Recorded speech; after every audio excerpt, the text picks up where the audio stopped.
Raja Wali Pulau Serah. Benda aku cakap.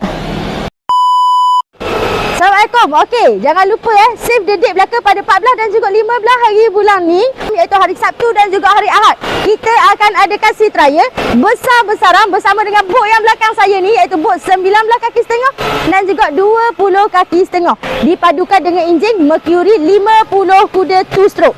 Okey, so siapa-siapa yang nak mencuba naik boleh datang ke event kita pada 14 dan juga 15. Yang bertempat di mana? Tada! Ni adalah jeti kita. Kita akan buat event tu di jeti Raja Wali kita. Dan semua event kita ada. Di bahagian sana kita akan buat cat anti-fouling. Dan di bahagian sebelah sana banyak lagi aktiviti-aktiviti yang bakal kita buat. Ada pameran, ada jualan heboh kita, jualan mega daripada tim kita sendiri, jualan mega secara online dan juga offline. Ada belaka. Jadi saya nak kata, jangan lepas peluang pada set-set awak semua, duduk kiri lah, duduk dekat ke, duduk jauh ke, semua boleh merasai kita punya kehangatan event ni. Jadi jangan lupa 14 dan juga 15 hari bulan ni. Beres